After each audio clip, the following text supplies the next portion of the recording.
Thank you. Good afternoon. In case you've just joined, I'm Sylvia Bowling and I'll be your Ginny May host today. I'm a business analyst in the Office of Securities Operations at Ginny, and the team would like to welcome you to this May Modernization and Issuer Outreach call. Bailey, please advance to the agenda slide. Thank you. We have a very focused agenda today as we wanted to make you aware of certain modernization initiatives that are underway. There will be an opportunity to ask questions after the GinnyNet topic, and then we'll also take questions on the other agenda items at the end of the call.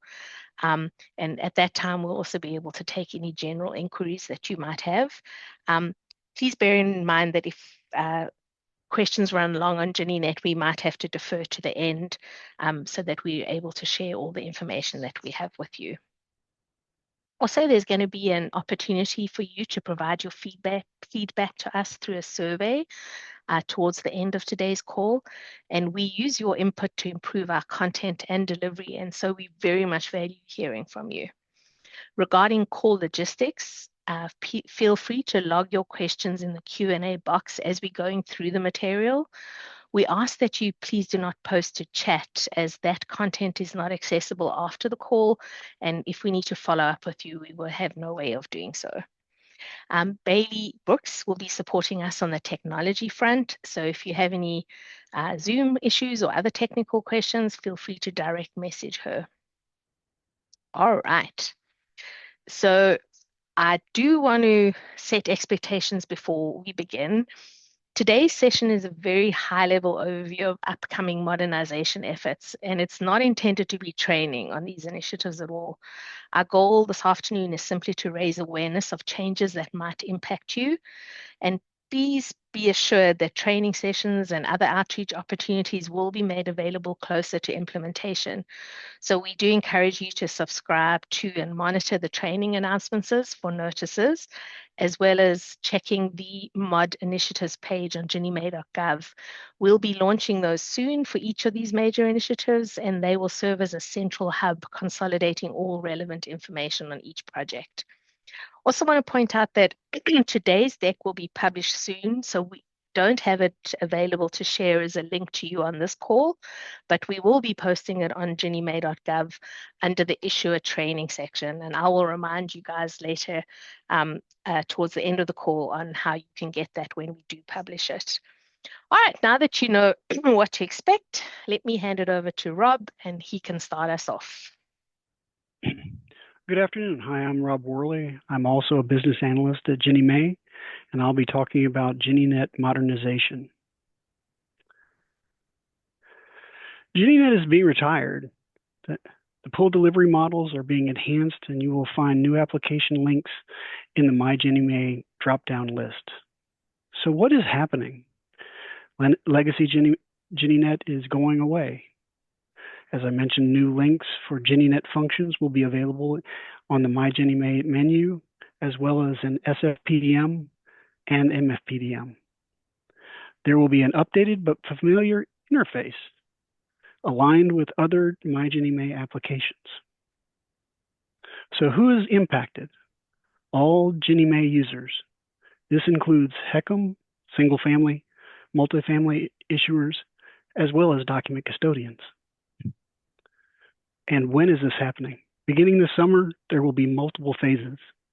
HMBS pool delivery and certification will transition first, followed by single-family and multifamily pool delivery, certification, and all recertification activities.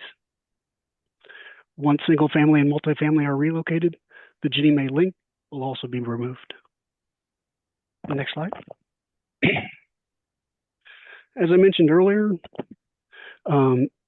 HMBS pooling will be moving first. They will be three primary focused areas: pool import and validation, pool submission, and historical data migration. Please note that only initial certified and final certified pool data will be migrated. Initial and final draft submissions will need to be re-entered if not certified by the cutoff date, which will be announced in an upcoming modernization bulletin. HUD forms reports will also move and be available on the same menu as the pull delivery, selecting the Docs button.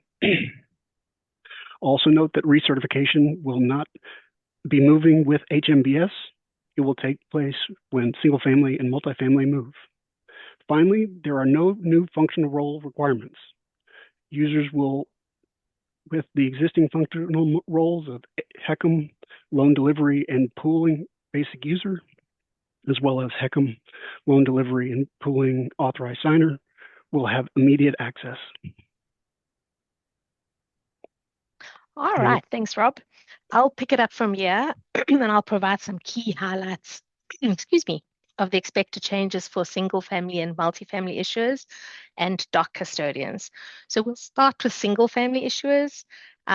I believe you're actually going to be happy to hear that some of the legacy GeniNet features will move into SFPDM, and this should make navigation easier and in some instances reduce the number of clicks that it takes to get processes done. Specifically, attestation should be easier, but you'll also be able to view all legacy data in SFPDM, and it will be flagged accordingly. And you'll also be able to get MISMO and non-MISMO formatted reports directly in SFPDM. There will be 2 brand new applications in the My Ginny May portal's tool menu, one for release of documents and one for recertification. Now, remember, we did say in the beginning that this is not a training, so I'm not going to go through every feature.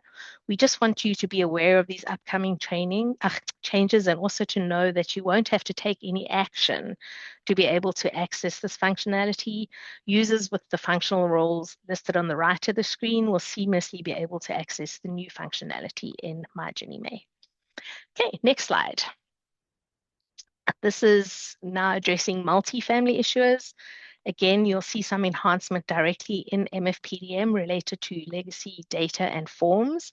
And there will also be 2 new portal applications for the request of release of documents and recertification. And as before, users with the listed functional roles will not have to take any specific action to utilize the transitioned GeniNet functionality. Okay, next slide. Finally, we want to address document custodians. This user group will see 3 new applications in the My Ginny May portal tools menu, and these will be used for operational processes. Okay, so now we've blasted through all these new features. Let's move on to the next slide, and then I'll allay any fears that you might have regarding adoption. We will absolutely provide training in advance of these changes. The HMBS training has already been conducted, and we're working to make the recording and deck available on ginnymay.gov. We will host a training in early July for single family issuers and doc custodians. And this will be an opportunity for you to get detailed information about the transition of legacy GeniNet functionality into SFPDM and the new portal applications. There will be time for questions during that training session, and we will also make the recordings available on demand for anyone who might have a conflict or want to revisit the materials after the training's been delivered. Similarly, we're going to have a targeted training for multifamily issuers and doc custodians also in early July. And again, we'll go through all those changes in detail. So when do you think we're going to be migrating? At this point, it looks like it's going to be mid-July, but this could be subject to change. So just bear with us and remain flexible. We will definitely provide advance communications so that you're fully aware of when these changes take effect. So I guess the question is, what do you have to do now that you're armed with all this information? As we've said before, I think the easiest way for you to stay abreast of information is to subscribe for the training announcements, or at least monitor the ginnymay.gov site for upcoming training. And as I said in the introduction, we're also in the process of establishing the Modernization initiatives page. When we publish that, this will consolidate all communications, training, resources, APMs, etc. We'll put it all into one place to make it easy for you to be aware of what's going on in this project. And again, that should be coming soon. A link is provided to that page at the top of this deck, and I know the deck isn't available just yet, but when it is, feel free to navigate using that link. So I do know there's been a lot to, we've given you a lot of information and there's probably a lot to digest, but we'll open it up now to take questions. If you move to the next slide, there's a couple of ways that you can ask questions. You can, if you dialed in from a computer, you can raise your hand. If you've dialed in with your phone, you can press *9 and Bailey will call upon you. And then if you have any questions, she'll unmute you so that we can address any of your concerns. Do we have any questions?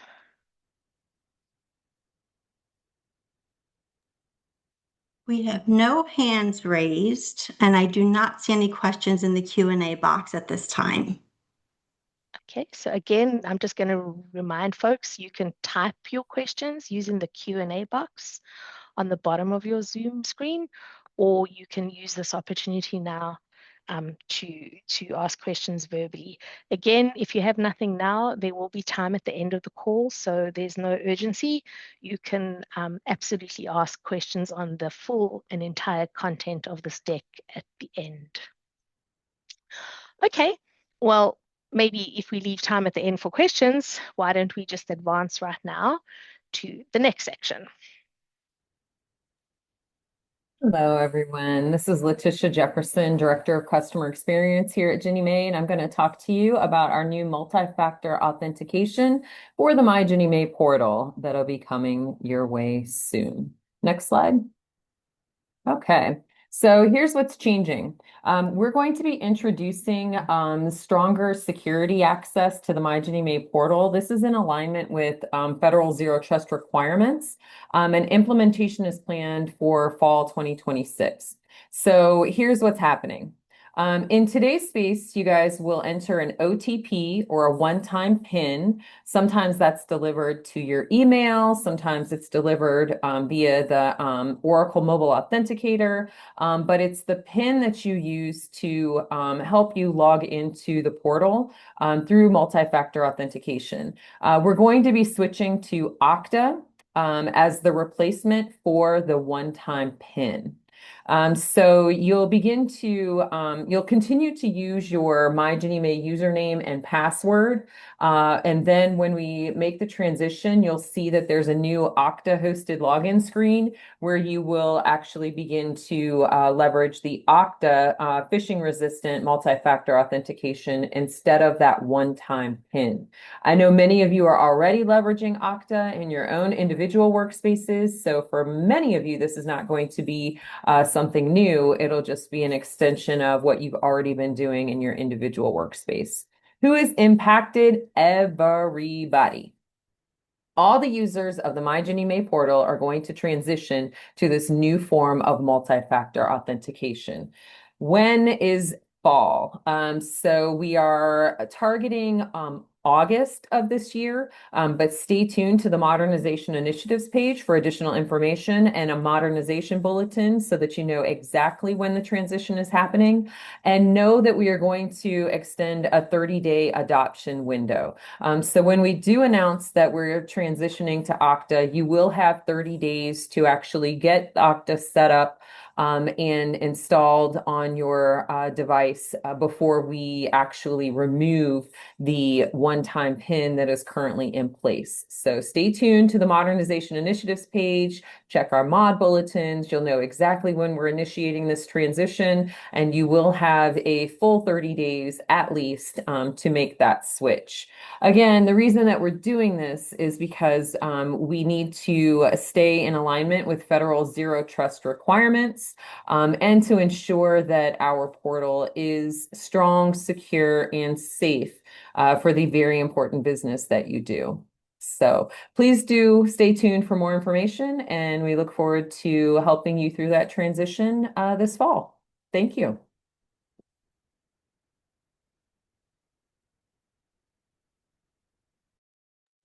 Hi, everyone. My name is John Sinchak. I support Ginnie Mae's MISMO-related efforts, and I'm here to talk about some upcoming updates to the pool delivery dataset.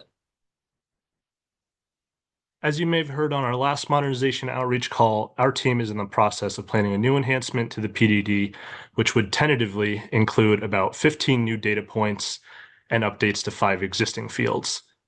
This change would eventually impact Ginnie Mae's single-family issuers, since those are the folks that are submitting PDD files to SFPDM. The purpose of these changes is to enhance transparency and downstream data reporting, with a secondary goal of getting all of our issuers onto the same version of the PDD. The most critical part of this update is that we don't yet have a timeline for the release, nor a finalized list of those fields.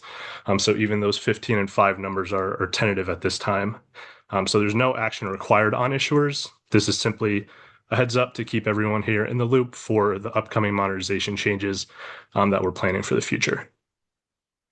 Once we do have more information on the data elements as they're finalized and have a better idea of timelines, we'll be setting up issuer and technology partner listening sessions that will allow us to get feedback from the issuer community sort of on the feasibility of providing those fields, the time it would take to do so, and help us kind of shape essentially the release process.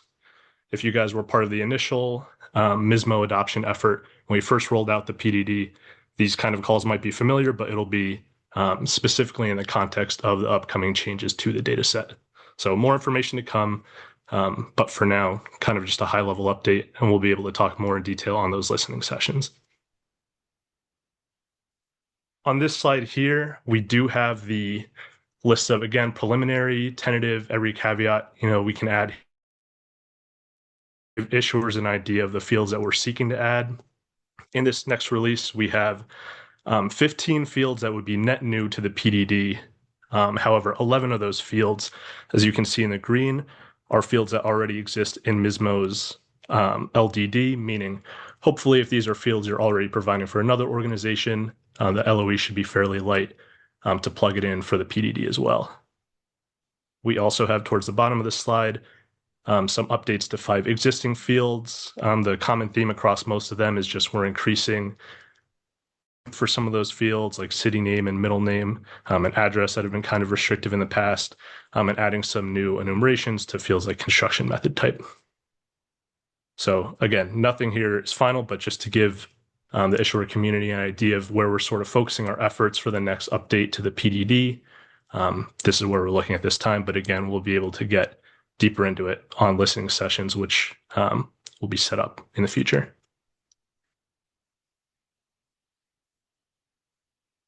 And then I think I'm passing it back to Rob. Thank you, John. Next slide, please.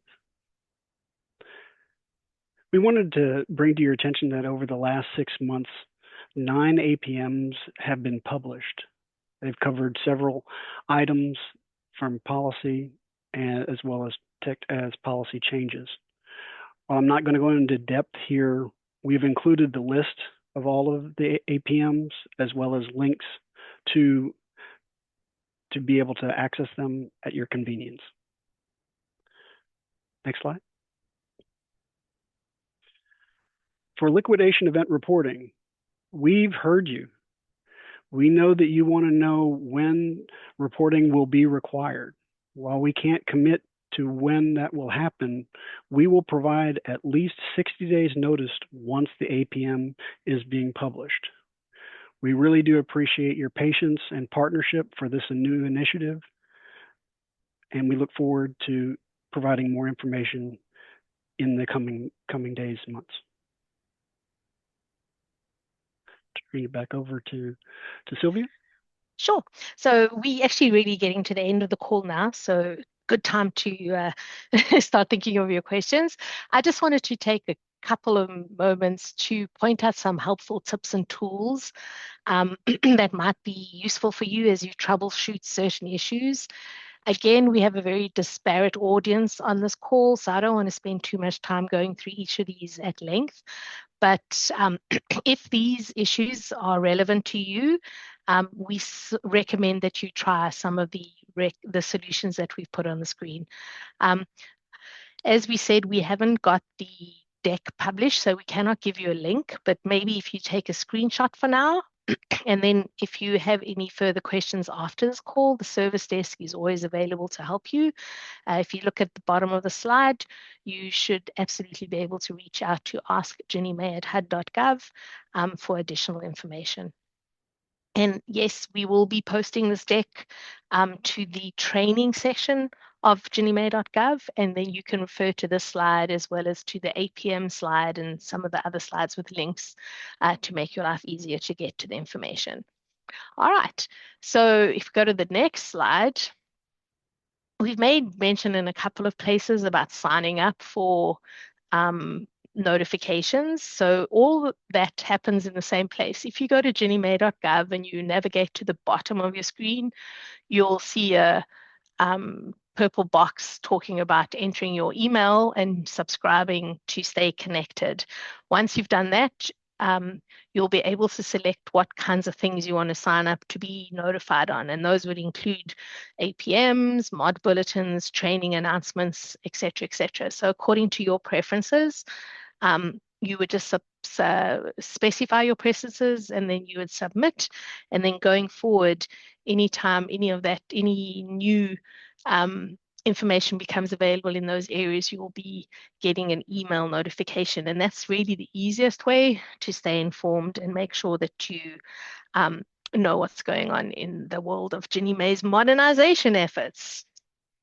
All right, next slide. So at this time, we respectfully request that you provide us your feedback. Bailey will start the survey now. You can always minimize the poll and then navigate back to it at will by going to the polls and quizzes button at the bottom of your screen. And once you've completed all the questions, we ask that you please remember to press submit before you exit the call. Otherwise, we won't be able to capture your feedback. All right, so while you're working on that, what we'll do is we'll open the call again for questions. And if we go to the next screen, we can see that there's, again, a couple of ways for you to do it. You can type in the Q&A box, or you can basically raise your hand on your computer screen, or press *9 to do it from your phone. So at this point, if there's any questions, we'd be happy to have our team of SMEs help you out with whatever answers you need.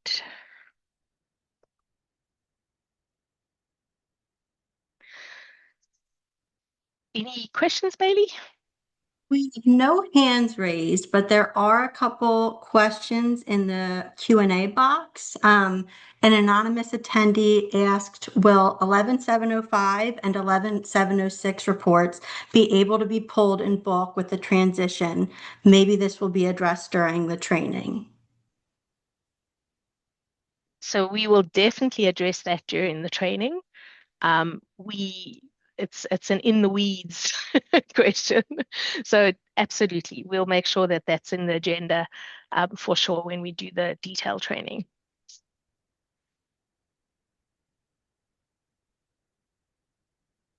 We have another question from Kenneth Chenault. He asks, as an issuer, I know many of our PIT servicers require data exports from GinnyNet, specifically the pooled data text files. Is Ginny May working to notify them of the need to change the transition to use the XML exports from SFPDM?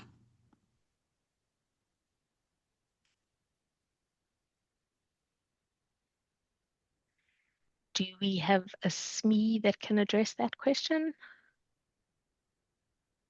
Actually, I'll have to come back on that question. I want to take a look at the export we have built into the system now. Okay. And again, we're going to take a note of all of these questions, and we'll make sure that we cover these in our training content. So thank you for answering the question. Appreciate it.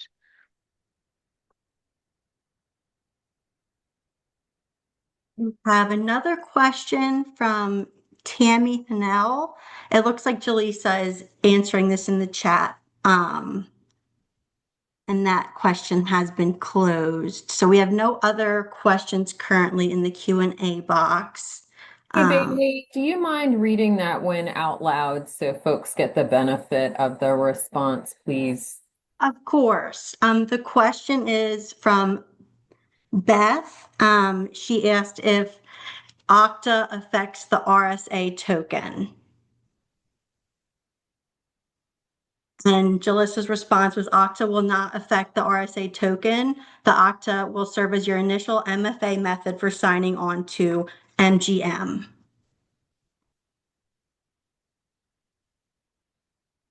Thank you. I think there was another question regarding Okta. Do you mind reading that one out as well? Yes, that was from Pamela. And Pamela asked, will Okta still involve the option to receive PIN by email, or does Okta alone? And the answer to that was the primary method will be passkey enablement. Secondary method would be Okta verified downloaded onto your laptop device. Both will be enabled by Okta. Yeah, and to simplify what Jalissa is telling you, the answer is no. You will not be able to have that PIN sent to your email once we make that transition. And then Bailey, one more question on Okta, if you don't mind.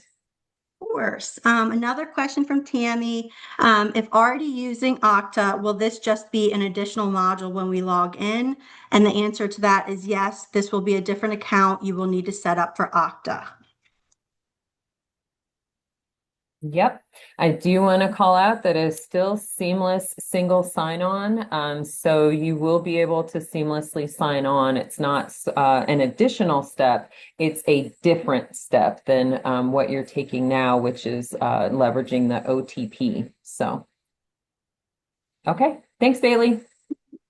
And Tammy did ask another question as a follow-on. She mentioned our organization is big on SSO. Will this be SSO, or will we need to acquire an exception?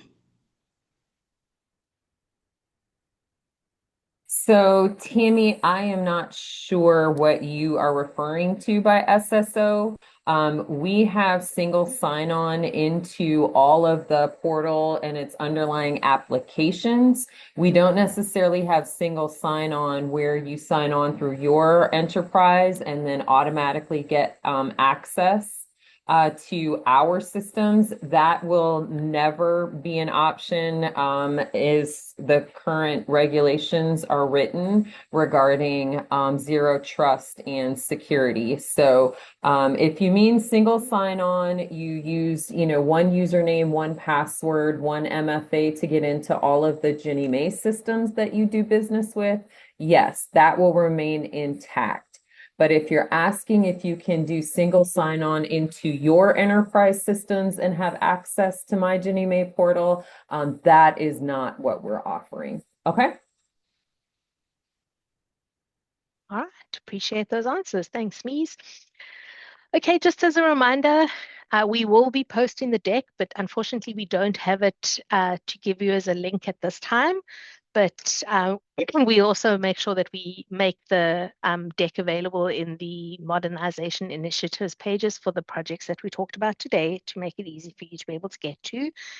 And again, we ask that you subscribe to notifications so that you can stay abreast of everything.